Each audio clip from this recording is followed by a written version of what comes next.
Hence, it turned the field into a blizzard that looked like something out of a winter sports movie. It was Thursday night.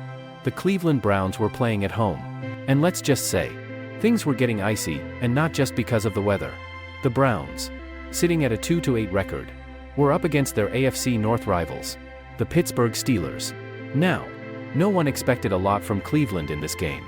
But boy, did they give their fans something to remember. In the most dramatic fashion, the Browns went ahead with a game-winning touchdown drive in the fourth quarter, clinching a stunning 24-9 dub. He punched in the go-ahead touchdown with just 57 seconds remaining. The stadium erupted in cheers, with Browns fans, who had endured a tough season and endured the frigid conditions, celebrating as if they had won the Super Bowl. The Steelers looked flat in the first half. So, how did we get to this glorious moment for Cleveland? Well, let's just say the Pittsburgh Steelers didn't look like themselves early on, coming off a huge win against the Baltimore Ravens. It was almost as if the Steelers were suffering from a bit of a post-victory hangover. The offense, usually humming along, managed to score only 3 points in the first half. Even their normally reliable kicker, Chris Boswell, had an off night, missing a kick wide right. And as if that wasn't enough, Pittsburgh's offensive line had no answer for Browns' defense for halftime. By the break, Cleveland was leading 10-3. Now, Cleveland's defense hasn't exactly been stellar this season. But man, they turned it up when it mattered most. Garrett's ferocity was a huge part of that. But the Browns' defensive unit as a whole dominated the trenches. In the third quarter, the Steelers faced a crucial 4th and 1, and Jaylen Warren was stuffed for a 1-yard loss. A few plays earlier, the Steelers had even inserted backup QB Justin Fields to run a 4th down play, and he too was stopped cold by the Browns, losing 2 yards in whiteout conditions, with snowflakes swirling around like confetti in the wind. But this is where the Browns really started to find their rhythm. Early in the fourth quarter, Cleveland pushed the envelope on offense. With a big 4th and goal play, Winston scrambled into the end zone for a touchdown, then added a successful 2-point conversion, giving the Browns an 18-6 lead. At that moment, you'd think they had the game locked up, but as always, Pittsburgh wasn't ready to just roll over. Steelers rally in the fourth quarter. If you know anything about the Steelers, you know they're not the type to back down easily.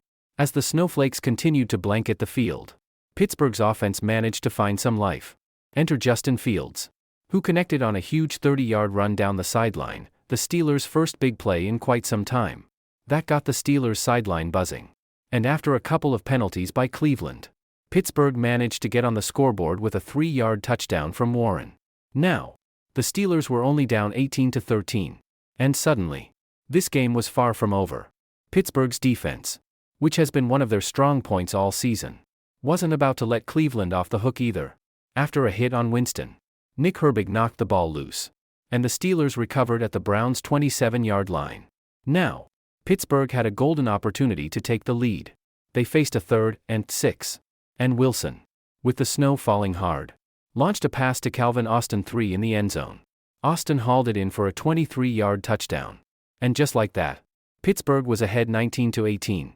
However, they couldn't convert the 2-point try, and that left the door slightly ajar for Cleveland. The final nail-biting moments. But the Browns weren't done. No way. Cleveland still had some fight left. After Winston had thrown an interception earlier in the fourth quarter, it looked like the Browns were down for the count. But Cleveland's defense held strong, and Pittsburgh's punt on the ensuing drive went just 16 yards under pressure, a disastrous result given the conditions. Starting at the Steelers' 46-yard line with a little more than 3 minutes remaining, Cleveland had one last chance to win the game. Jetty Yodi, who had been clutch all night, caught a huge 4th down pass to keep the drive alive. Winston connected with Judy again on a crucial 3rd down play for 15 yards, getting them inside the 10-yard line. With the snow coming down even harder, the Browns needed a touchdown to avoid having to trust a field goal attempt that could easily be affected by the elements. So, what did they do? They handed the ball to their workhorse, Nick Chubb, and he bulldozed his way into the end zone for a 2-yard touchdown run, giving the Browns a 24-19 lead with just 57 seconds left. Pittsburgh had one final shot to pull off some Hail Mary magic, but Cleveland's defense knocked it down, sealing the win. It was a thrilling, snow-covered victory for the Browns, and one that will stand as the highlight of their 2024 season. A heartbreaking loss for Pittsburgh. For the Steelers, this was a tough loss, especially after starting the season with an impressive 8-2 record. But as the saying goes, any given Thursday night. And this was a night where the elements and Cleveland's defense were just too much to overcome. For the Browns, however, it was the win they desperately needed. A moment that will give their fans something to celebrate even in the midst of a largely forgettable season. In the end, the game will be remembered for a gutsy Cleveland win in the most improbable of conditions. And while the Browns may not be playoff bound this year, they showed everyone that you should never count them out, even in the snowstorm of the season. This one was special. In a snowy, whiteout game, Jameis Winston led the Browns to a commanding 18-6 lead over the Steelers with a gutsy fourth-down touchdown run. On a crucial 4th and goal from the 2-yard line, Winston dove into the end zone for the score, and then followed it up with a successful 2-point conversion pass to David Njoku. Despite the snow and a pesky communication issue with his helmet, the Steelers had a chance to respond, driving to the Cleveland 9-yard line, but they settled for a 28-yard field goal from Chris Boswell, pulling them to within 10-6.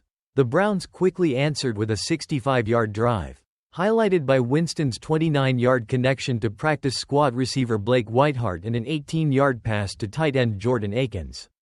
After a near miss on a touchdown pass to Njoku, Winston scrambled and leapt into the end zone on 4th down, extending the lead to 18-6. Winston finished the game 14 of 18 for 165 yards, adding a rushing touchdown, while Nick Chubb contributed 45 yards and a touchdown on 16 carries. Cleveland Browns quarterback Jameis Winston had a really memorable moment on Thursday Night Football. But not just because of his touchdown. On a crucial 4th and goal play, Winston took to the air, leaping into the end zone to give the Browns a 16-6 lead over the Steelers. But things took a bizarre turn when Winston pointed to something sticking out of his helmet as the Browns prepared for a 2-point conversion. It turns out that when Winston hit the ground, the battery for his communication device popped right out of his helmet. Sideline reporter Kaylee Hartung explained that while Winston could still hear the play call, it definitely looked like he had a tech glitch. But no worries, Winston didn't let a little thing like a malfunctioning helmet stop him. He still managed to hook up with David Njoku for a successful 2-point conversion, pushing the Browns to an 18-6 lead. Cleveland went on to win the game 24-19. And just to add to the weirdness of the night, snow started coming down hard in the second half, making it one unforgettable game.